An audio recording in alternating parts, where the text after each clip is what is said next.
How you doing there? Welcome back to Babylon Talmud. Today we're studying Daf Yud Gimel, Daf 13 of Masechta BavaMetzia. Friends. Yo, friends, let me tell you this. Today's Daf is extremely gishmak. That's all I'll say. Alright, we're going to start on Daf Yud Beis and Beis at the Mishnah, about 15 lines from the bottom. Motze Shtori Chov, fellow finds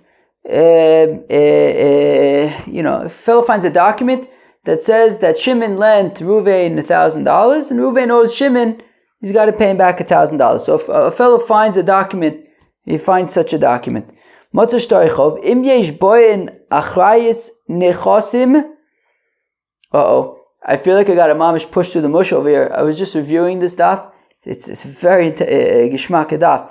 So you gotta just push through that mush. So Motze Shtov, Motze Shtori Chov, Im yesh boyen achrayis nechosim lo yachzir shebezin nefroy mein. Ein boyen achrayis nechosim yachzir shem bezin nefroy mein. Divrei Reb Meir. Wow. Okay. So Reb Meir said, let's go weiter. Wow. So, be'etzem a fellow finds a document. The document says Reuven owes Shimon $1,000.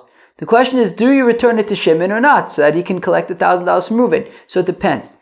Well, first of all, it depends if you're a Meir or the Chacham. If you're the Chacham, then you never return it to Shimon. If you're a Meir, then it depends. So, wow, I'm making this so confusing.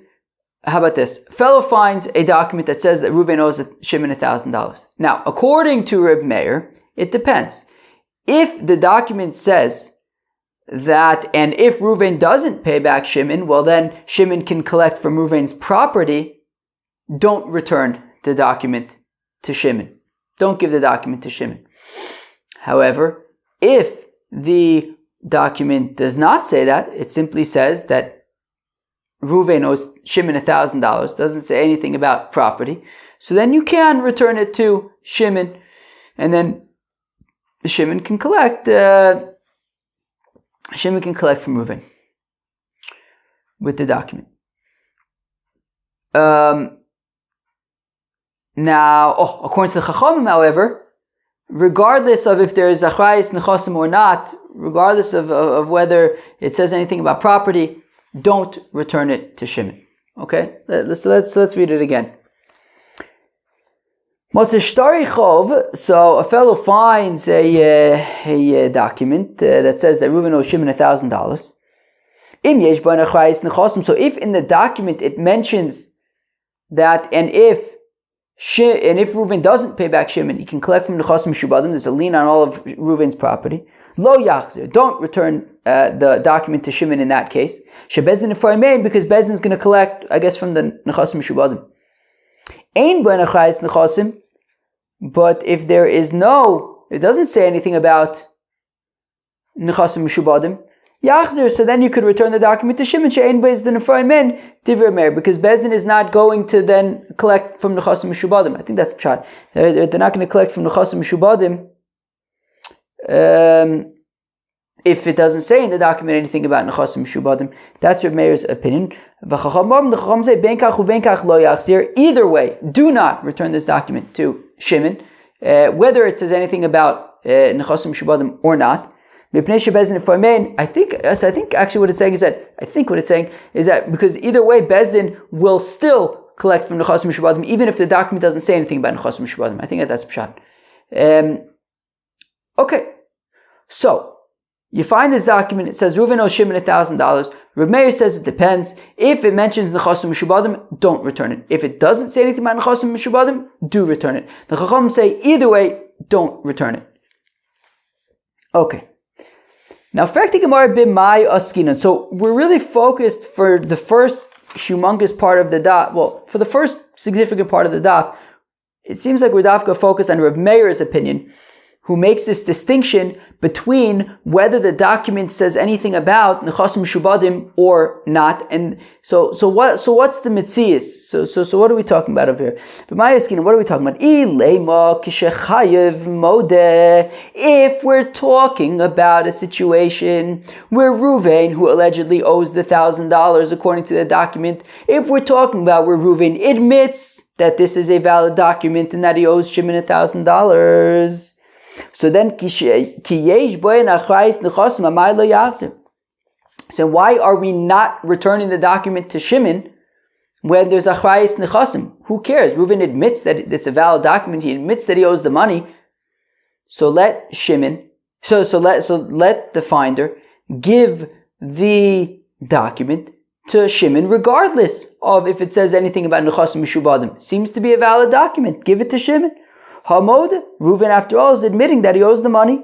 And if Reuven denies it and he says this is a fake, it's a forgery, well then, why would you ever return it to Shimon? Even when it doesn't say anything about achrayis nechasim, you still should not be returning that to Shimon. Because sure, if it doesn't say anything about nechasim mishubadim, fine, so you can't collect from nechasim mishubadim, but mibnei chore, from property that's available to Reuven that he hasn't sold to anybody, migba gabi, then Shimon would collect from it. But why would we give a document to Shimon that would allow him to collect from Reuven's nechasim mishubadim when Reuven is screaming and yelling? I'm sorry, why would we give a document to Shimon that would allow him to collect from Reuven's nechasim b'nei chorin when Reuven is screaming and yelling and saying it's a forgery? When you found a document on the street that alleges that Reuven owes $1,000 to Shimon. Reuven saying it's a forgery. I don't know what you're talking about, but you found a piece of paper on the street, now I owe $1,000 to Shimon, and even so, we give it to Shimon so long as it doesn't say anything about nechasim mishubadim. But I mean, Reuven's still going to be stuck having to pay. So the olam kishachayav modeh. So really, we're talking about when Reuven admits it. Reuven admits it. It's a very geshmak adab. Reuven admits that he owes Shimon $1,000. Okay, so the question is, return the document to Shimon no matter what, even if there is shibud nechasim. And the reason why we don't give the document to Shimon when there is achrayis nechasim is dichayshinon shema kosav lilvos benisin velo lava ad tishrei ve'osi limitrif likuchis shelo kadin. The concern is, yes, Reuven admits that it's a valid document. However, our concern is that the document says that Reuven borrowed the money, meaning if the document has a shibud nechasim, if the document says that there's a lien on Reuven's property until the $1,000 is paid to Shimon, we're concerned that maybe the document says that the loan happened in Nisan, but in fact, in reality, it only happened in Tishrei. And we are going to assume, based on the date that's written in the document, that the lien on Reuven's property is from Nisan, which means that if, during that window between Nisan and Tishrei, Reuven sold property to somebody else, to Levi, to somebody else, well then, Shimon is going to collect that property from, let's say from Levi, because he purchased it after Nisan. But the fact of the matter is, Shimon actually really only paid Reuven in Tishrei later on. And therefore at that point there was no lien, right? At the time when Levi purchased the property, from Reuven, there actually was no lien on it because Reuven hadn't actually received the loan yet. So that's our concern. If there's a shibud nechasim, we don't return. Wait 1 second.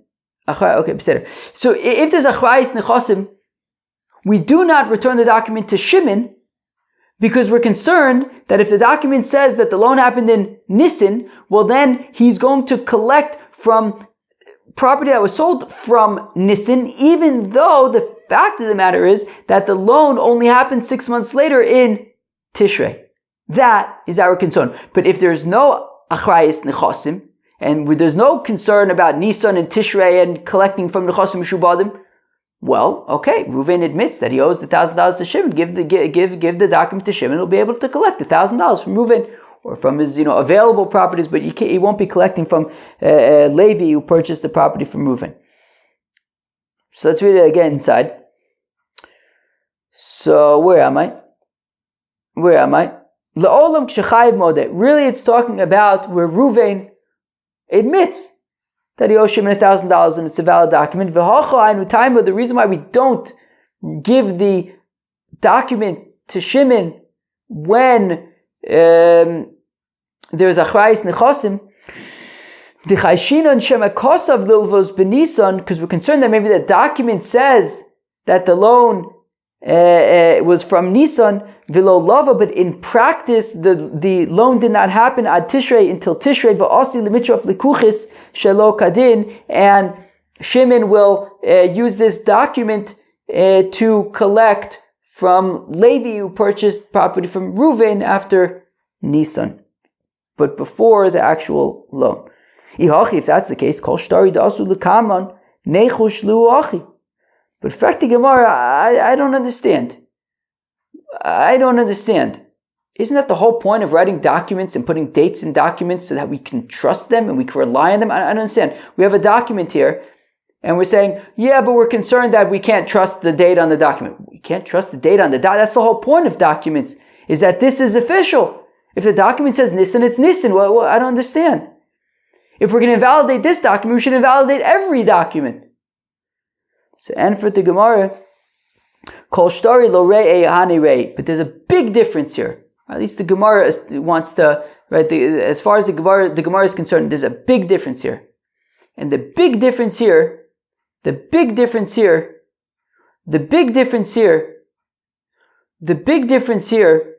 is that this was found on the floor, on the street. That's the big difference. There's a big difference between Shimon lends Reuven $1,000. They write a document. There's achrayis nechosim. Shimon takes the document. He goes home, puts it in his safe, and Reuven doesn't pay him back. So he takes out the document, and now he wants to collect property. Okay, but that's one thing. This is a document that we found on the floor. It's already kind of what's the deal? Why are we finding a document in the middle of the floor that says that right in the middle of the street that says that Reuven owes Shimon $1,000, and it says already we're kind of skeptical and questioning, like, what's the deal with this document? So this document already kind of starts off kind of in a weaker position. And therefore, that's why we have this concern, right? We have this concern that even though it says Nisan, maybe the loan only happened later on in Tishrei, and that's why in this case we have this concern. But in a regular case where it's not a document that we found in the middle of the street, that it's a document that Shimon is coming to court and producing, so of course we could trust that document fully. This is just kind of a sort of more skeptical document to begin with. Okay. Wow. Oh, okay. Yeah, I think I said yesterday it was going to be a long daf. We're still on daf Yud Beis. We're not even on today's daf yet. Yeah, generally it tends to be a big daf when you get to the point where, like, you're way into the daf and you haven't even started today's daf yet. But as I said, it's a very geschmack daf. So I think that's good. El Hoditnan Givaldig. There's a Mishnah in Bava Basra. A Mishnah in Bava Basra. Kosvin shtar lelove af al pi she'ein malve imo. That the Mishnah in Bava Basra says that you are, I'm just confirming, that you are allowed to write a document even though the malve is not there, right? So the love, the borrower, could write a document that says that he owes Shimon, right? Reuven could write a document that says that he owes Shimon $1,000, even though Shimon is not there. Which means that obviously if Shimon's not there, Shimon isn't lending him the money right now. So when's the loan happening? I don't know. So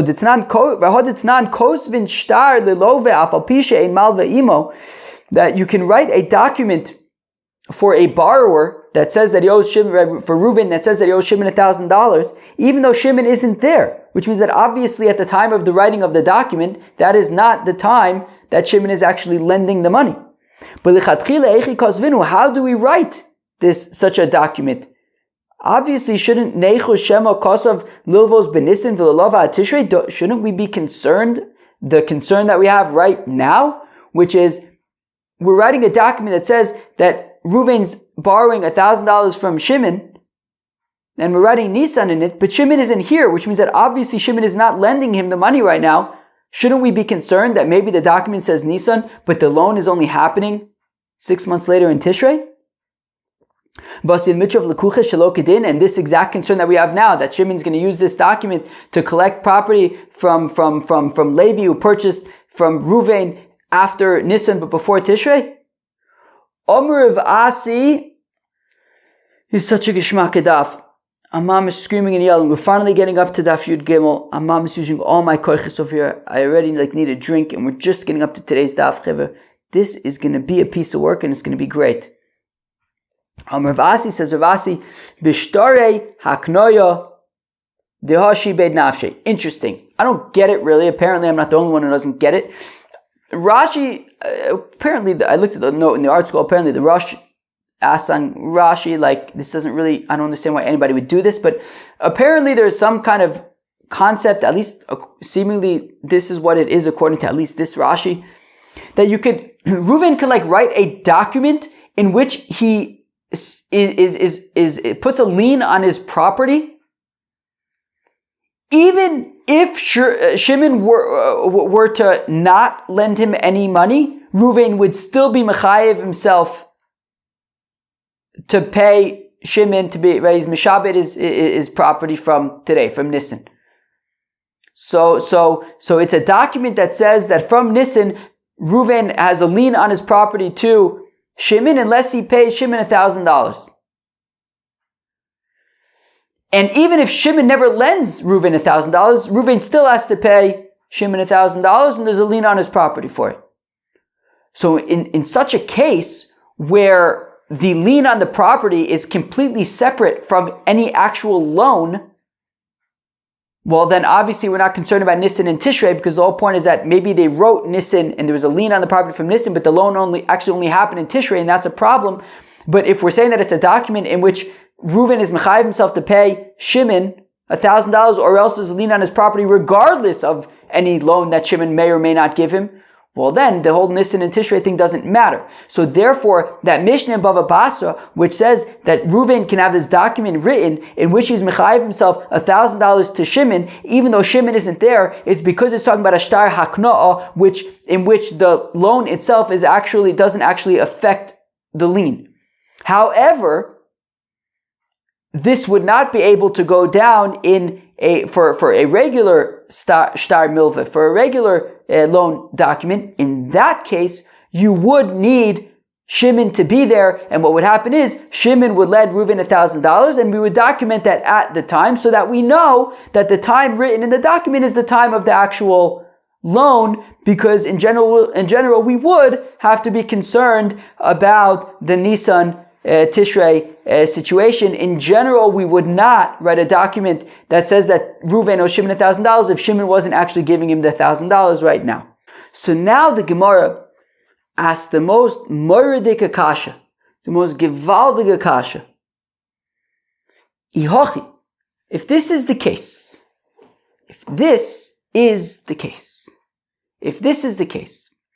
that the Mishnah in Bava Basra, which says that Reuven can have this document written even without Shimon there, that's only by the shtar hakno where the loan itself is irrelevant.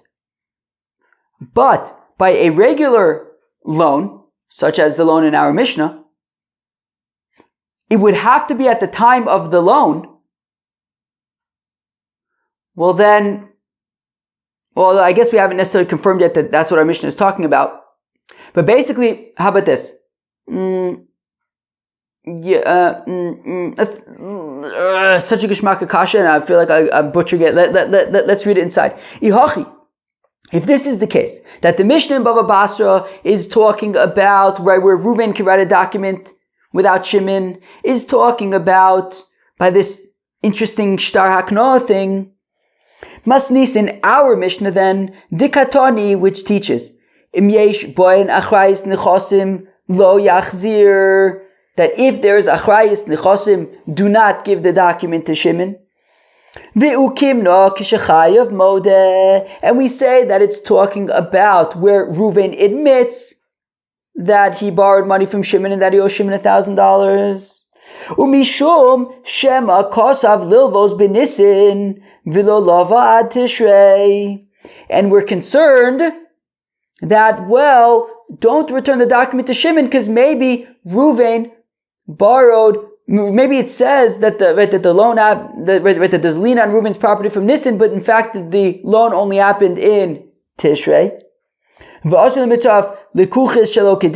And then Shimon may end up taking property from Levi, improperly because Levi purchased it before the time of the loan. But Amai lo yachzir, I don't understand.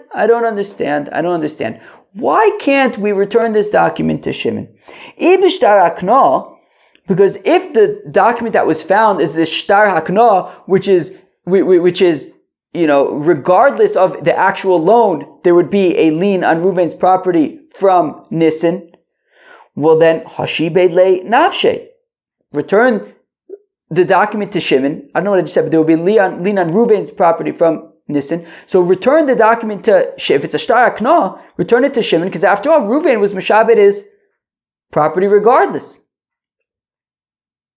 Ibishtar de lo haknoah, and if it is a shtar that is not a shtar haknoah, well, you would have to, that can only be written if at the time of the loan. Right? Because we said writing a document for Reuven without Shimon is only by shtar haknoah, which means a regular loan document, Reuven and Shimon would both have to be there, and it would be at the time of the loan, which means that you can assume that if it says Nisan, the loan happened in Nisan, so this whole Nisan Tishrei thing is a non-starter, it's not a question. What a geschmack akasha. So if it's not a shtar haknoah, leko lemeichash, then there shouldn't be this concern about Nisan and Tishrei. They are omad, because after all we said, ki leko malve baide, if Shimon isn't there, lo kasvinon, then you don't write the document. You're only going to write the loan document at the time of the loan, which therefore means if it says Reuven, what? If it says Nisan, that's when the loan happened. Oh, this is so geschmack. Oh my gosh, Chevy, it's like, oh. Is there anything more geschmack than this, Chevy? Name me one thing. One thing. You can't do it. Wow. Wow. Sorry. Oh my gosh.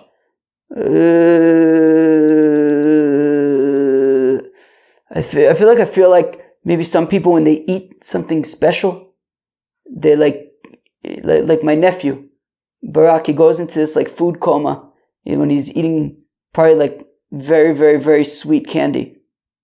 His like eyes roll to the back of his head and he's just like in his own world. Oh, what a kasha.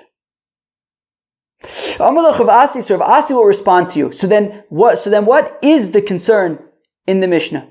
Then what is the concern in the Mishnah? Why are we concerned about Nisan and Tishrei?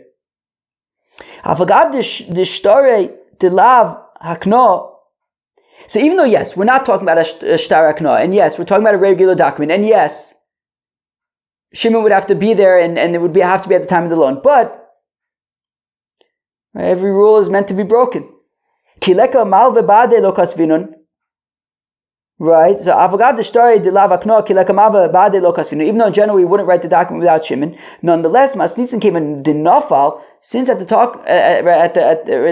fact of the matter is our Mishnah to begin with is talking about a weird situation, a situation where you found this document in the middle of the street. Israelite, to begin with, it's already kind of weird. And once already we're dealing with weird situations, we're concerned also that maybe in this weird document that you found in the street, maybe it just so happened to have been written by Reuven without Shimon, and therefore we have to be concerned about the Nisan Tishrei situation. Wow. Abaye Omar says, Abaye says no. Abaye says that the Mishnah in Bava Basra, which talks about Reuven writing a loan document without Shimon being there, i.e. it's not at the time of the loan. It could even be for a regular document. It doesn't have to be by Shtar Akno. It could be by any loan document. Reuven can write a document that says that he owes Shimon $1,000. That he borrowed $1,000 from Shimon, he owes him $1,000. Look, if you have a document and there are witnesses signed on the document, and it says that there's a lien on Reuven's property because he borrowed money from Shimon in Nisan, well then that's what we go by. If the witnesses are signed on a document that has the date of Nisan, well that's what we care about. Even if we're, even not this Shtar Akno thing, by a regular document. Because after all, Abaye took seriously this question that came into Omar B'Shtare Dilav Akno Kilesi L'Mav Abade Lo Kosvinon, right? Because Abaye took very seriously the question that was asked on Rav Asi, that Rav Asi, if Reuven is absent, if Shimon is absent, then we will not write this document. Then I don't write meaning. Or how about this? If the document, Rav Asi, if the document must be written at the time of the loan, then I don't understand why you have this concern about Nisan and Tishrei. Right? That was that. So Rav Asi said, well, maybe it can happen. Abaye said, I don't know about maybe it can happen. Therefore he wasn't so happy with that. Therefore, Abaye says that you can write Reuven can write the document without Shimon, and the fact of the matter is, if witnesses sign on a document that says Nisan, we go by Nisan. Right? So Abaye says, come on, I'm not into this. Well, maybe they wrote the document anyways without Shimon, even though they're not allowed to. That was what Rav Asi said. Abaye is not into it. Okay, but what about the Mishnah? The Mishnah in a few days that says, a fellow finds a writ of divorce, Shechuri Avadim, or a document that says that Avadim go free. Daitike, a will, that's a document that's going to be given to somebody, that person on his deathbed is going to give him all sorts of things. Matana, a gift, Vishovrim, receipts, Hareze lo yachzir, don't return them. Maybe they were written, but then the writer, the one who wrote them, changed his mind, so don't give them to the recipient. That he changed his mind not to give them, so therefore we don't give them. Because maybe the person who wrote it changed his mind. But I don't understand. We have a document with witnesses, signed, and we're not going to deliver it to the recipient? Because maybe the person who wrote them changed his mind. If we have a document that has witnesses, we trust it. That's the way these documents work. You have a document with witnesses, you go, it's valid. We've been learning Bava Kama, we know witnesses in Jewish law, witnesses are the be all end all. If you have witnesses, it's done deal. So if you have a document that has witnesses, you go, it's a valid document. That's that. You give it to the recipient. I don't know. Maybe the person who wrote it changed his mind. That's not how this works. Look, once the document has reached, I think this is what it means. Once the document has reached the recipient, so at that point, we go based on the witnesses, right? And we're not concerned about, maybe different dates and things. But where the document has not yet reached the recipient, lo amrina, then we don't yet say, then we're just going to go based on the witnesses. If the document has not yet reached the witnesses, If the document has not yet reached the recipient, well then we could still maybe be concerned that the person who wrote it changed his mind. But once it reaches the recipient, then we definitely follow the documents entirely. Okay, now our Mishnah though, that says, our Mishnah of course said, a fellow finds a loan document. Well, a document. If in the document it says that if Reuven doesn't pay back Shimon, then there's a lien on his property. And we're saying that it's talking about where Reuven admits that he owes the money. That he admits that he borrowed money from Shimon, and that it's a valid document. And we said that what's the scenario? Well, we're concerned that maybe he borrowed in Nisan, maybe the document says Nisan, but in fact the loan happened in Tishrei. That's what we said. So this makes sense according to Rav Asi, who said that we're concerned that maybe even though you're not supposed to write the document without Shimon there, maybe you did, and therefore maybe when it says, there's a possibility that even though it says Nisan, the loan really happened in Tishrei. So B'Shem Rav Asi, I understand according to Rav Asi, the Omar B'Shtari Aknaisa, who says that the Mishnah in Bava Basra is talking about Shtar Akno and Mukila, and he establishes our Mishnah B'Shtari Dilav Akno, Aknaisa, that is by a regular loan document, Uchida Amrinon, and as we explained earlier, that even though it shouldn't be written without Shimon, maybe it was written without Shimon, and we're concerned about Nisan and Tishrei. But according to Abaye, that we go entirely based on this document that has witnesses on it.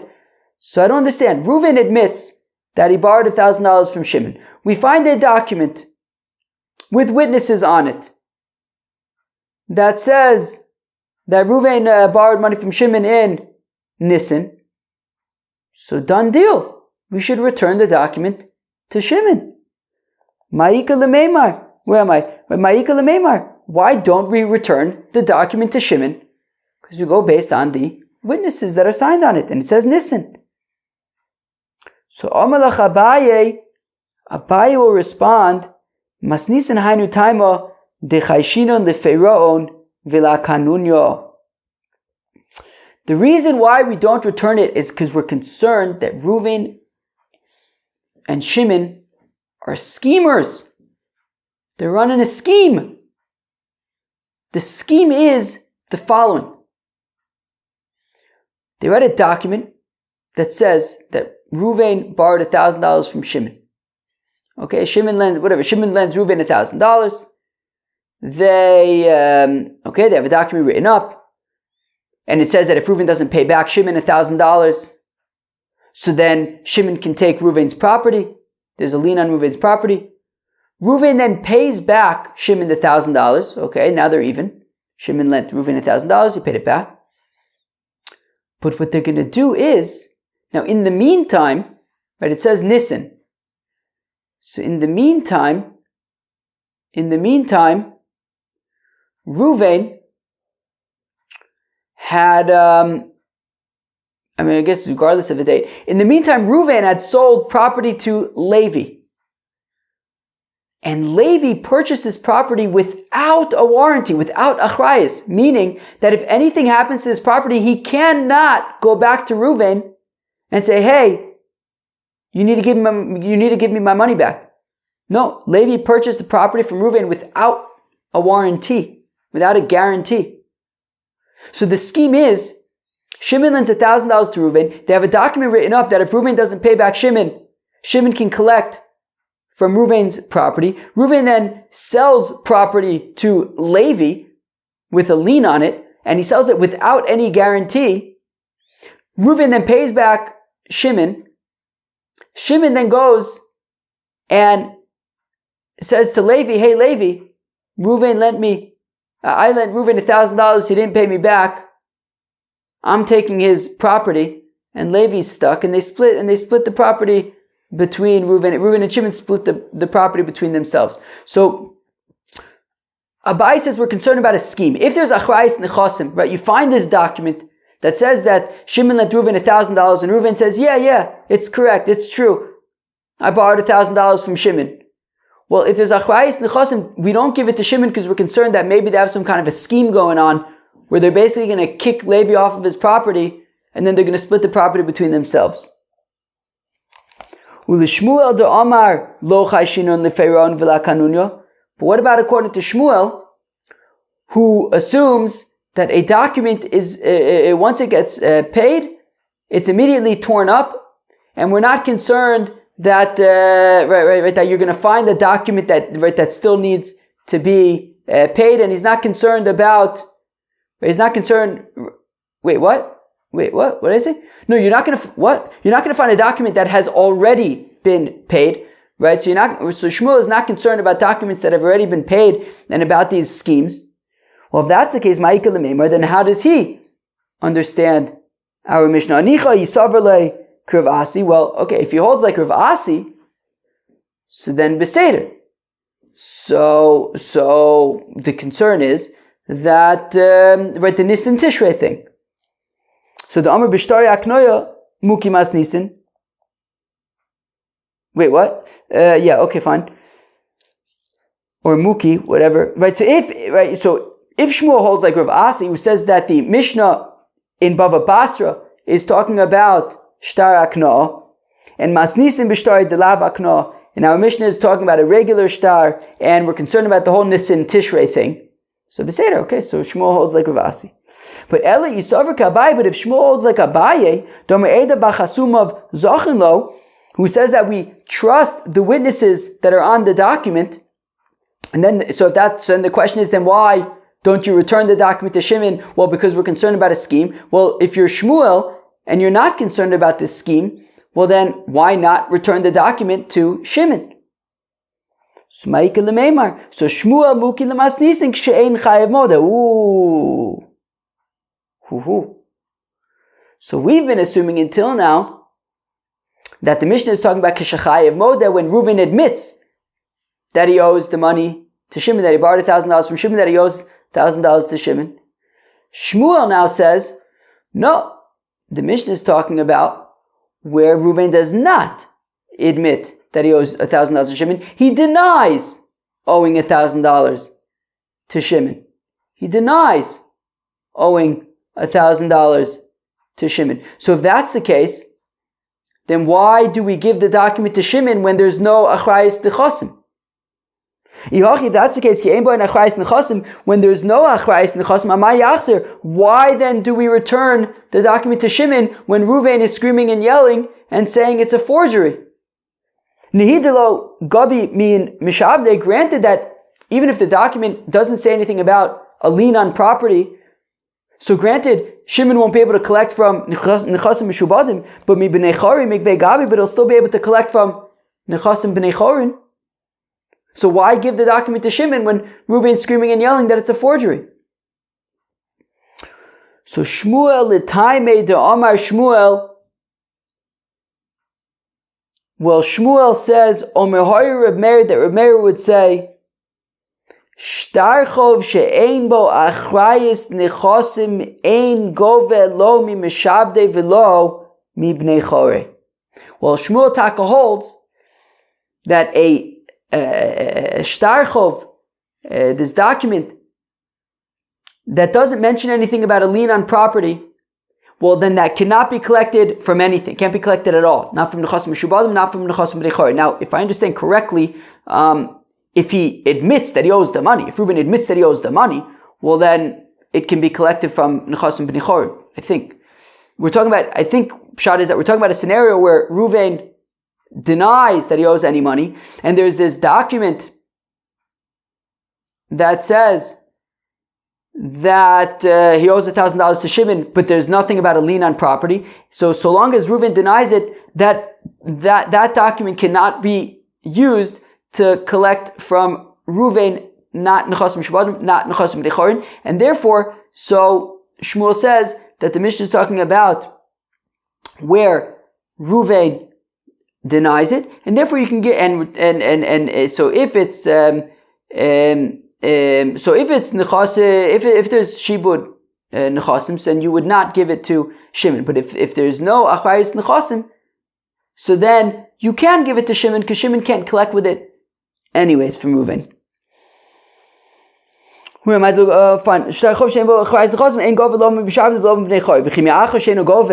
then, if Shimon can't actually collect with the document, then what's the point of giving it to him? Well,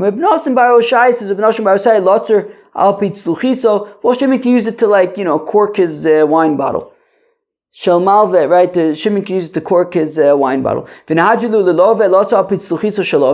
it to the love and why not give it to Reuven and let Reuven cork his wine bottle? So love, well, Reuven screaming and yelling and saying this is a complete forgery. So I mean, I don't know. I guess we're not giving. He's completely separating himself from this document, so we're not going to give it to him. But we can give it to Shimon to use as to cork his bottle. Wow, my brain is starting a shtickle to turn to mush. But Cheve, at this point, more than 4 years into Babylon Talmud, when we've learned all sorts of complicated things, we've learned to push through the mush, which is what we're going to do right now. Wow. Stuff really requires a lot of energy. A lot of energy. It's very, very geschmack though. And we still have more work to do.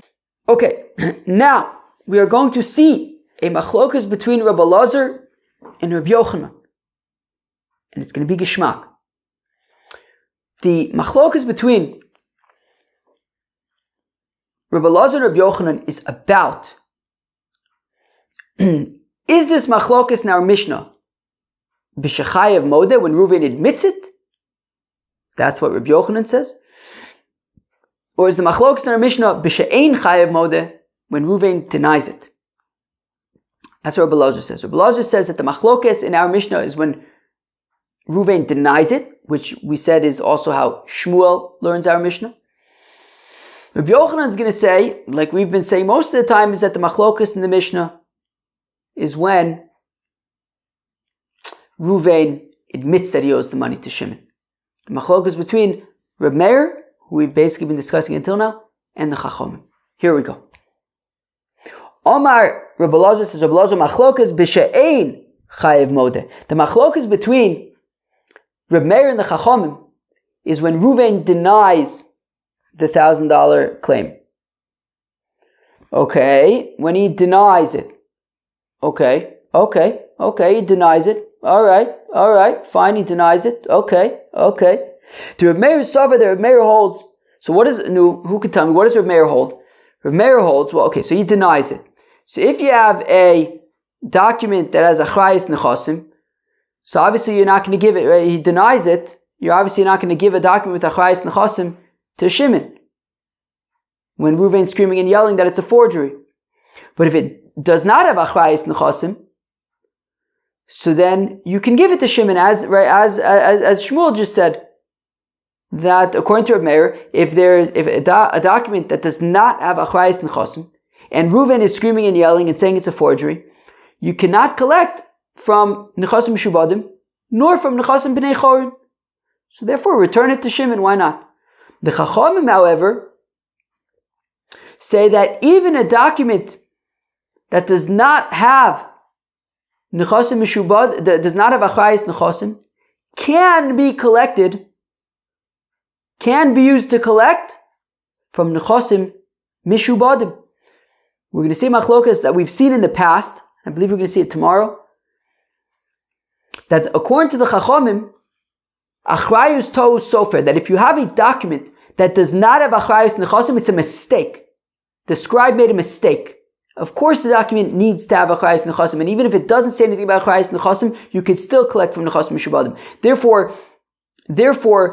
the Chachamim say that if Reuven, according to Rabbi Elazar, the Chachamim's opinion is that if Reuven is screaming and yelling and saying it's a forgery, do not, under any circumstances, give this document to Shimon, because even if there's no achrayus nechasim, he can still use it to collect from nechasim mishubadim. So let's read it inside. Omer Belazar says, machlokas b'she'ein chayiv modeh. The machlokas is when Reuven is screaming and yelling and saying it's a forgery.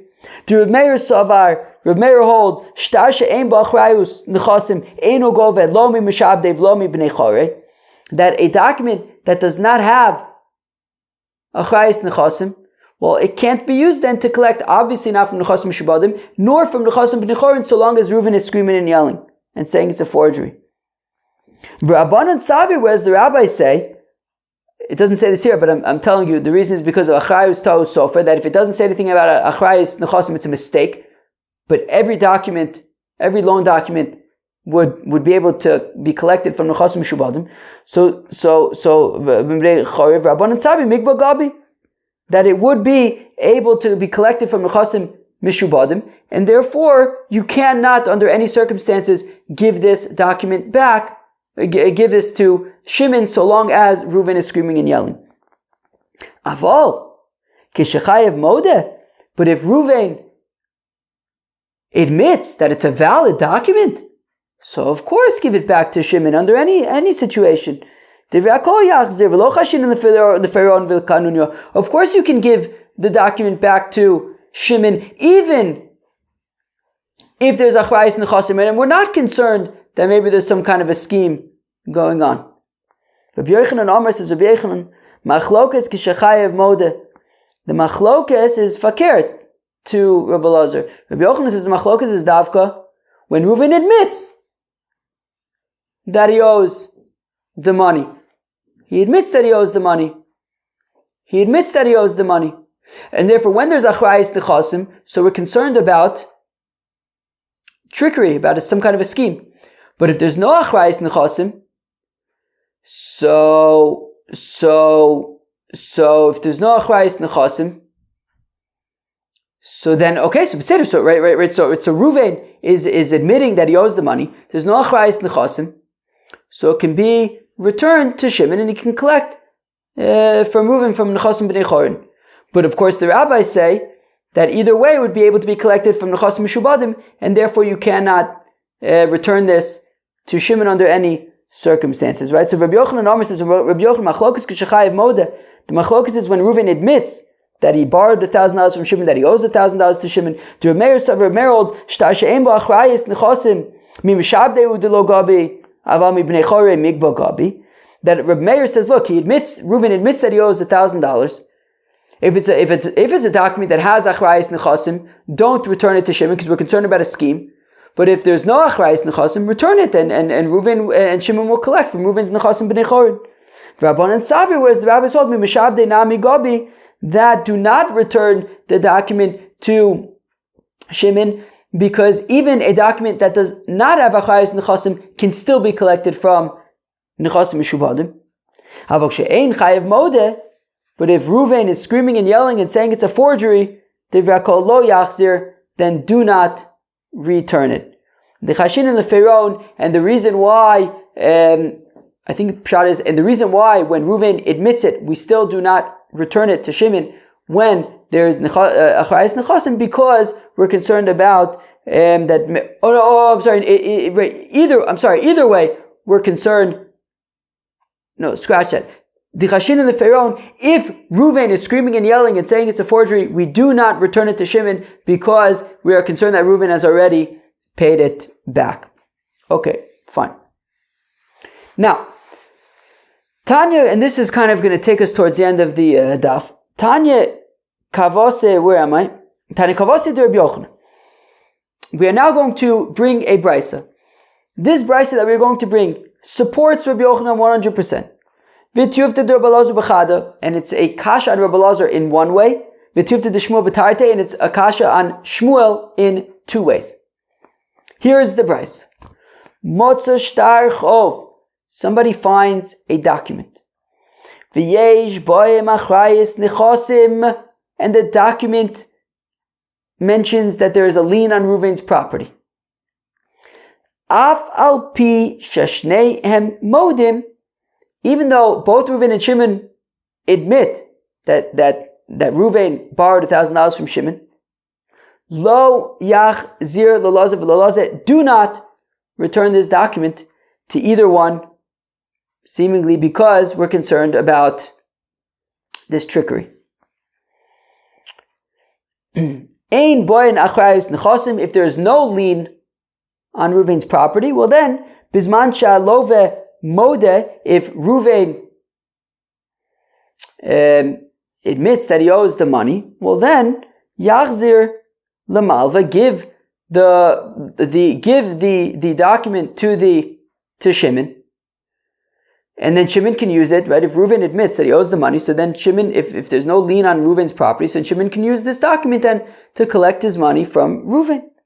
Eina lo v'moda, but if Reuven is screaming and yelling and saying it's a forgery, lo yachzir lo then don't return it to anybody. Divrei Meir, that's Reb Meir's opinion, that there is this distinction when chayav moda, when Reuven admits it, there's a distinction between achrayis started as achrayis nechasim versus no achrayis nechasim. But if Reuven is screaming and yelling, then do not give it to Shimon in any situation. Shehoy Reb Meir, the Reb Meir would say shtarechov sheish boim achrayis nechasim, that if you have a shtarechov that has achrayis nechasim, gov nechasim mishubadim, then you would collect from nechasim mishubadim. V'shein boim achrayis nechasim, and if there's no achrayis nechasim, gov nechasim b'nei chorin, you would then collect from nechasim b'nei chorin, because he does not say achrayus toos sofer, right? If a document does not mention nechasim mishubadim, so then it can only be collected from nechasim b'nei chorim, and I understand that this is talking about when Reuven admits that he owes the money. So if it's a document that does not have achrayus nechasim, so it can only be collected from nechasim b'nei chorin. V'chacham omim, the Chachamim say that in a scenario where Reuven admits that he owes the money, and the document does not have achrayus nechasim, still the document cannot be given to Shimon, because even a document that does not have achrayus nechasim can still be collected from nechasim mishubadim. Chachamim omim echod zeh ve'echod zeh gove nechasim mishubadim, that whether it has achrayus nechasim or not, it can still be collected from nechasim mishubadim, and therefore do not return this document to Shimon, because we're concerned about the scheme. Tiyuvta de Rabbi Elazar b'chad. Now this is a kasha on Rabbi Elazar in one way. The Amar, that Rabbi Elazar said, the Amar that Rabbi Elazar says, the Reb Meir, that according to Reb Meir, shtar she'en bo achrayus nechasim eino gov nechasim mishubadim v'lo nechasim b'nei chorin. The Rabbi Elazar had said that according to Reb Meir, a shtar she'en bo achrayus cannot be used to collect neither from nechasim mishubadim nor from nechasim b'nei chorin. Vika Amar, and Rabbi Elazar also said, bein the Reb Meir, bein the Rabbanon, lo chashin l'kanunya, that both according to Reb Meir and the Rabbanon, we are not concerned about scheming. And yet, uvraisa katani, our Braisa teaches, shtar she'ein bo achrayus nechasim mi mishabdehu delo gabi ha mi b'nei chorin migba gabi.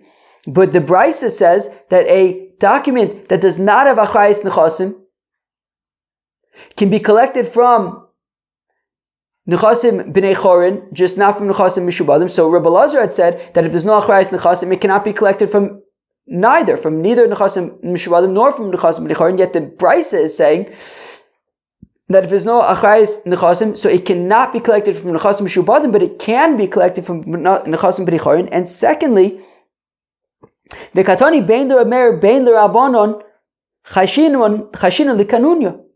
And the Braisa says that both according to Reb Meir and according to Rabbanon, we're concerned about this scheme. The katani, as it says, afal pisha shnei modim, that even when Reuven and obviously Shimon admit that Reuven owes $1,000 to Shimon, lo yachzir, do not return this document that has achrayus nechasim to Shimon, lo lazeh, because we're concerned about this scheming. V'ahani tartiu. So understand, we just asked two. We said that there's one kasha in Rabbi Elazar, yet we asked two kashas in Rabbi Elazar. One from the fact that Rabbi Elazar says that shtar she'ein bo achrayus nechasim cannot be collected neither from nechasim mishubadim nor from nechasim b'nei chorin. Yet the Mishnah says it cannot be collected from nechasim mishubadim, but it can be collected from nechasim b'nei chorin when it does not have achrayus nechasim. And question number two is that Rabbi Elazar is not concerned about kanunya, and the Braisa is concerned about kanunya. So I understand why we're saying there's one kasha on Rabbi Elazar, yet we're asking two kashas on him.